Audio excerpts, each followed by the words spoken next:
My office was darker than FDR's fireside chats and twice as smoky. That's how I like it. Keeps the clients on their toes and the spirits at bay. Name's Roxy Hart, and I'm what you might call a supernatural tomfoolery private dick. Some folks get their knickers in a twist over that last word, but in my line of work, you gotta call a spade and a detective a dick. I kicked back in my chair, feet up on the desk, pondering life's great mysteries, like why dames always fall for the wrong guy, or how spam manages to be both a wartime delicacy and the bane of future generations' inboxes. That's when she walked in, a real looker, the kind that'd make Betty Grable green with envy. "Are you the paranormal investigator?" she asked, her voice shakier than a GI on his first day in boot camp. I tipped my fedora back, giving her the once-over. "That's what it says on the door, doll face. What's your tale of woe?" She was a maid worked up at the Wackerman estate. Seems the big cheese, Cornelius Wackerman III, had kicked the bucket under some hinky circumstances. As she spilled the beans, I reached into my trench coat, pulling out the ectoplasmic resonance detector, a contraption that looked like it fell off the set of Metropolis and got jiggy with a transistor radio. "Whoa, Nelly," I said, as the ERD lit up like Times Square on New Year's Eve. "You've got more paranormal residual energy floating around you than a seance during a full moon." "I'll take the case, toots." The maid blinked, more confused than a coal miner at a debutante ball. I'm sorry. What did you just say?" I sighed. "Nobody appreciates the classics anymore." I said I'll investigate. "Now scram, sister. I've got work to do." As she hightailed it outta here, I gathered my gear and weapon of choice, the spectral spook zapper, patent pending. I slid it into my left inside coat pocket, right next to the lucky rabbit's foot I'd lifted off a less-than-lucky leprechaun way back in 47. I adjusted my tie, straightened my hat, and headed out to face the music.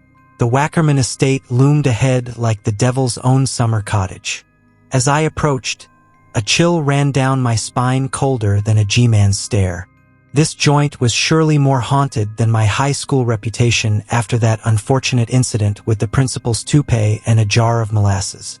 The door creaked open before I could knock, revealing a butler so stiff he made Buster Keaton look like a Lindy Hopper. "Look it up. You must be the investigator," he said, eyeing my trench coat like it might bite him. "That's right, Jeeves. I'm here to solve your spectral shenanigans. Now, where's the grieving widow? I need to pick her brain like it's the last rationed can of beans." He led me to a parlor where a dame sat, draped in black like she was auditioning for a walking shadow puppet show. The widow Wackerman, I presumed. Next to her stood a gardener who fidgeted more than a pickpocket at a cop convention. "Ma'am," I said, tipping my hat, "I'm here to get to the bottom of your husband's untimely departure from this mortal coil." The widow's eyes narrowed. "I beg your pardon. Are you quite all right, miss?" "Hart, Roxy Hart. And I'm as right as rain on a duck's back. Sugar. Now let's get down to brass tacks. What's the skinny on O.L. Cornelius's last night on Earth?" Before she could answer, a vase floated by, casual as you please. As the vase left the room under its own power, the gardener yelped like he'd just seen Rita Hayworth in the flesh. I smirked, reaching into my coat. Well. Looks like this shindig's about to get interesting. Hold on to your Homburgs and pillbox hats, ladies and gents. Roxy Hart's on the case, and we're gonna paint the town red, or maybe ectoplasm green. From the parlor, I drifted down the hall into the dead guy's study, my gumshoes quieter than a Nazi spy at an Allied command post. The room, swankier than a Hollywood big shot's ego, held more books than the Library of Congress after a shopping spree. "All right, let's see what my little friends have to say about this joint," I said, muttering and whipping out the ethereal essence evaluator. It looked like a love child between a Geiger counter and a waffle iron, but it could sniff out evil spirits faster than a bloodhound on a catnip bender. The EE started clicking like a tap-dancing telegram operator. Well, I drawled. Looks like old Corny was into some hinky business. More nefarious vitality here than a ghost's laundromat. As I poked around, the widow Wackerman slunk in, looking like she'd just lost a staring contest with Medusa. Have you found anything, Miss Hart? I targeted her with a look that could strip paint. Listen, sugar, I'm gonna level with you. Your hubby was dabbling in some dark arts darker than a black market coffee bean. Care to spill the giggle water on that? She blinked like a burlesque dancer under a spotlight. I'm not sure I understand your vernacular. Miss Hart, are you implying Cornelius was involved in the occult? Bingo, doll face. Give the lady a cigar and a one-way ticket to the Copacabana. I paused, cocking an ear. Did you hear that? A low moan shimmied through the room and steadily grew louder than a foghorn with indigestion. Suddenly, a book flew off the shelf, missing my noggin by a hair's breadth. Duck and cover, sister, I yelled, shoving the widow behind an overstuffed armchair. I whipped out my spectral spook zapper. All right, you ectoplasmic mook, let's dance. The room erupted into more chaos than a Keystone Cops reel. Books flew, curtains flapped, and somewhere, a ghostly voice belted out a tune that'd make Stephen Foster look it up, roll in his grave. I blasted left and right, my zapper illuminating the place like the searchlights at Alcatraz during a prison break. Take that, you translucent troublemaker, I hollered, nailing a particularly nasty wraith. It vanished with a pop, a whimper, and a puff of green smoke, leaving behind a stink that reeked like burned toast and regret. As the dust settled, I turned to the widow, who was peeking out from behind the chair like a groundhog with stage fright. Your house has more spirits than a speakeasy on Saturday night, Mrs. W. You mind telling me what your husband was up to? She flapped her gums faster than a gossip columnist with a spicy scoop. Turns out, Cornelius had been trying to summon some big bad from the great beyond, looking to strike a deal for power and wealth. Classic mistake. You'd think these rich types would learn, but they always want more. I needed more hot poop, so I cornered the butler in the kitchen. He was stiffer than a starched collar in January, but I could see the sweat beading on his upper lip. All right, Jeeves, I said, leaning in close. Time to sing like a canary at the Met. What do you know about the boss's late-night activities? He gulped, his Adam's apple doing the jitterbug. I'm sure I don't know what you mean, Miss Hart. I smiled, all teeth and moxie. Come off it, buddy. I've seen more convincing acts in a high school production of Hamlet. Spill it, or I'll have my friend here do some redecorating. I patted my zapper meaningfully. The butler's resolve crumbled faster than a sandcastle in a tsunami. He babbled about secret meetings, strange chants, and a final ritual that went sideways. Corny had bitten off more than he could chew, and whatever he summoned had bitten back.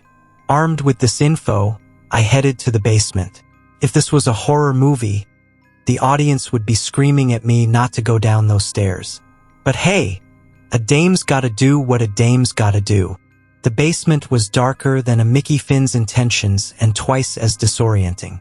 My ectoplasmic resonance detector was going haywire, its needle spinning like a drunken ballerina. Come out, wherever you are, I called, voice echoing in the gloom. Let's have a little chat, Manoa monster. That's when it appeared. A shape darker than a moonless night, with more tentacles than an octopus family reunion. It roared, a sound that'd make Sinatra lose his voice in envy. I stumbled back, fumbling for my zapper. Well, ain't you uglier than a bulldog chewing a wasp? Let's see how you like a taste of Roxy Hart's special sauce. I fired, the zapper's beam flooding the underground hideaway with more light than a night raid over Berlin. The creature howled, tentacles flailing. For a moment, I thought I had it on the ropes, but one of those slimy appendages knocked the zapper from my hand, sending it skittering across the floor. The monster loomed over me, its maw gaping like the entrance to the underworld's least welcoming honky-tonk. I gulped, backing up against the wall. Well, sweet cheeks, I muttered to myself. Looks like this might be your last curtain call. But as the saying goes, it ain't over till the fat lady sings. And honey, I was about to belt out an aria that'd knock this palooka's socks off, if it wore any. As the tentacled terror approached, I knew it was time to pull out my ace in the hole. Or should I say, my ace from the hereafter. All right, you overgrown calamari, I growled. You want to dance? Let's cut a rug. I closed my eyes, concentrating harder than a code breaker at Bletchley Park. Suddenly, the air around me shimmered and sparked like a Technicolor light show at Emerald City. The monster hesitated, its tentacles freezing mid-flail. If it had eyebrows, they'd have been raised higher than a cat's back at a dog show. That's right, Buster, I said, smirking, my voice echoing with an otherworldly resonance. You're not the only spook in this rowdy scene. My body glowed hotter than the Chicago steel mills working overtime for the war effort. The creature shrieked, sounding like 1,000 nails on a chalkboard orchestra. What's the matter, ugly? Can't take the heat, I taunted, floating a few inches off the ground. Let me introduce myself properly. The name's Roxy Hart, class of 1945, and I don't mean high school, sweetheart. With a gesture that would have made Houdini green with envy, I let fly with a wallop of phantasmal pizzazz that made the basement look like Coney Island brought Times Square to a hot date on a Saturday night. The monster didn't stand a chance.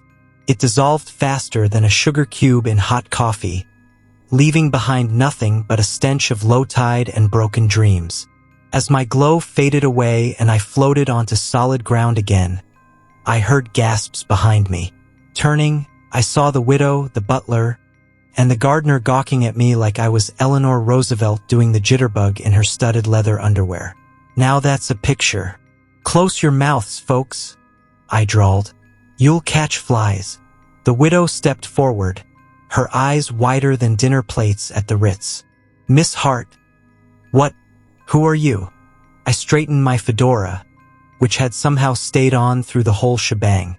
Like I said, doll, I'm Roxy Hart, paranormal investigator extraordinaire. I just happen to have a bit more personal experience with the other side than most.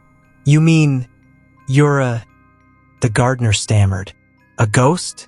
Well, butter my biscuit and call me impressed, I said, winking. Been haunting this side of the dirt since 1945, when a Jerry and I did the razor fandango in Kraut Country, and I missed a step.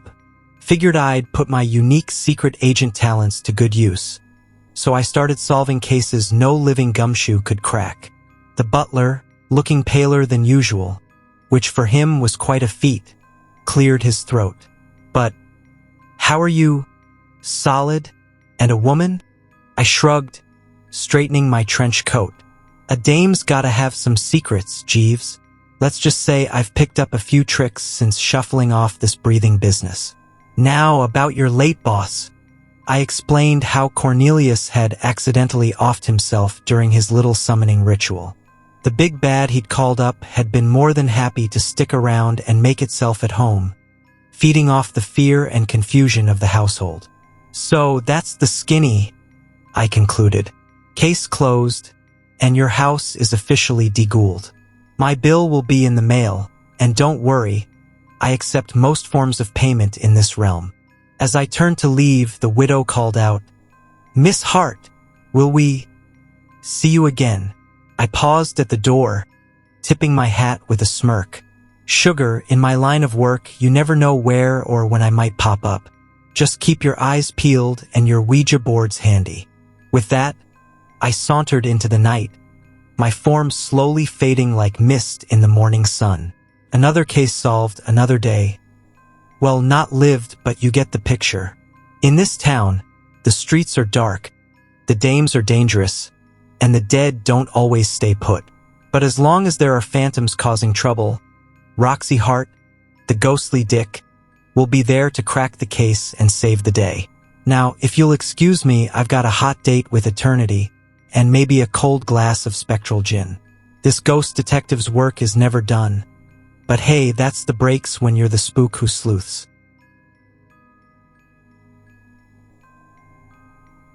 The girl in the graveyard is your best friend, so you take her home.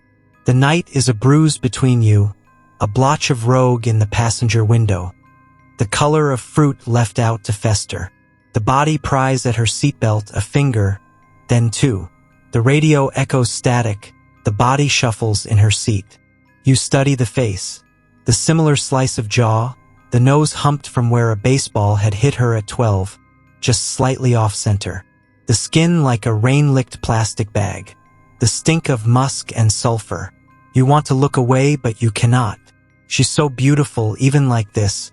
Your headlights rake warbled slits through the dirt road, a yellow like jaundice. Your hands are stiff from the cold, your lips cracked. The girl beside you is dead, and you are bringing her home. For days ago, you'd stepped into a hardware store and emerged with a shovel sturdy enough to lift a life on.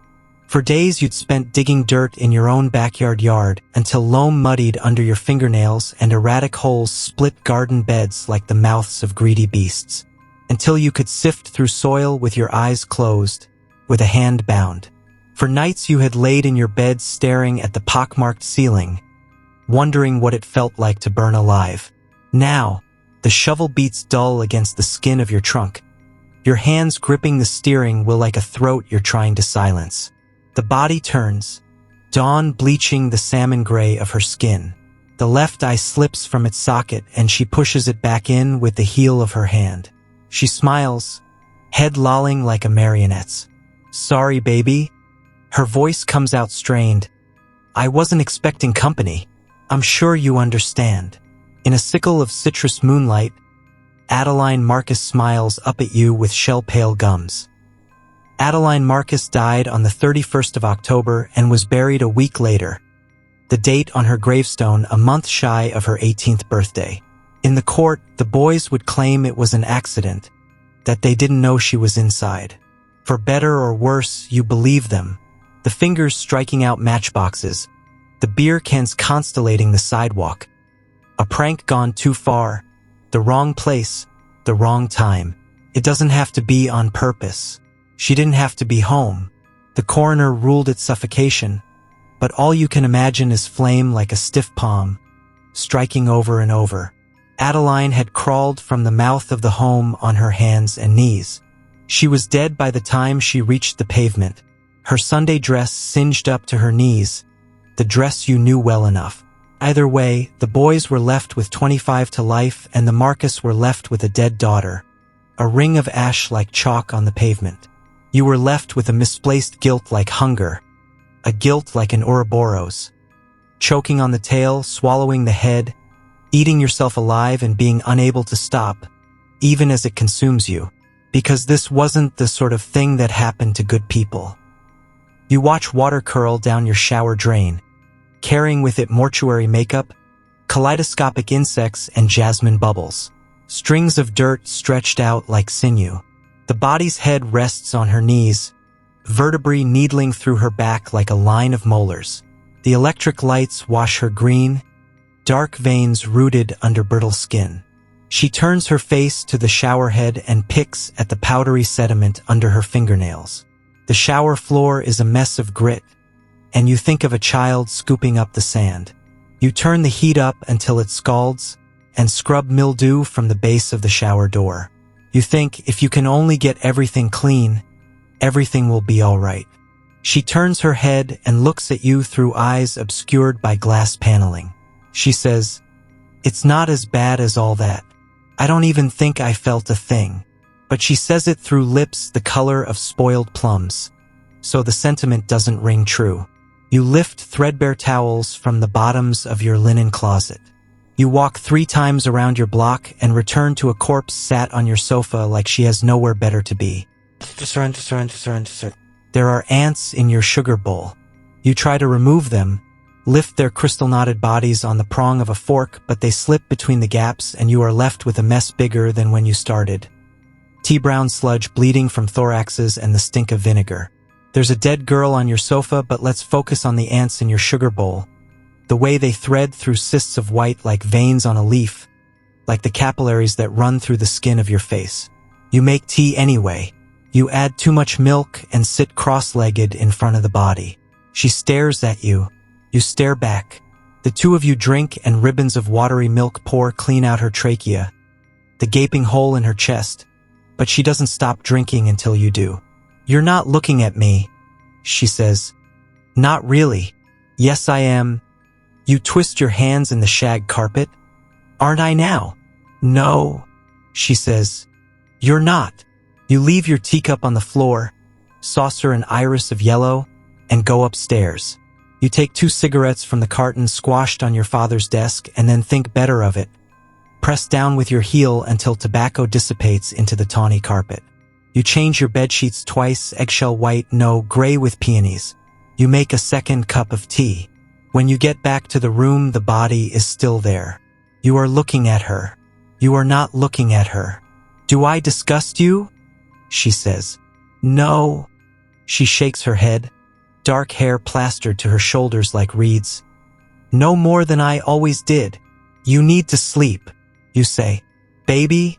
She tilts her head to one side. Sleeping is all I've ever done. __. The last time you saw Adeline Marcus alive was in the back of a stranger's car, parked on a stranger's street, with the taste of a stranger's tequila fresh between your lips. You were never too built for parties, so the outcome was a pair of girls who looked like they were playing dress-up. Blousy dresses with sleeves like a nun's. Thrift store necklaces noosing your necks. Shoplifted lipstick which she hid beneath her mattress. More wax than pigment. But in the citrus peel of street lights, in the low trill of distant music, the two of you looked beautiful. She had her legs curled under her and was sitting sideways in the back seat, her hand resting on your knee and the other palmed against the window, a song on her lips that you couldn't quite place. You were too close, but it was night and everyone was inside and drunk, and sometimes we all need to feel closer than we should be, to lose ourselves a little. The song melted on her lips, swallowed into the limp press of salvia and booze, and you said something like, I think I should go home now. And she said something like, have another drink. And so you did. You let her pour the liquor into the flimsy mouths of red plastic cups and watched her swallow. She said, you're so pretty. And you said, I think you should stop. And she said, just let me say that one thing. And you wanted to say, stop fucking looking at me like that. And you wanted to say, I want to crawl inside you and make a life for myself in the city of your mind. And you wanted to say, let's just be quiet, let's just not talk. Let's just not ruin a good thing by telling the truth. Instead, you pushed open the passenger door, stumbled out onto the skin of vein blue sidewalk. I'm going home now. The body lays with her back to your bed, hands worming in the floral sheets, chestnut hair spilling across her throat, past the ballpoint pen-marred bedposts, over the gray skin of her forehead. You are thinking about the silken mouth of a coffin.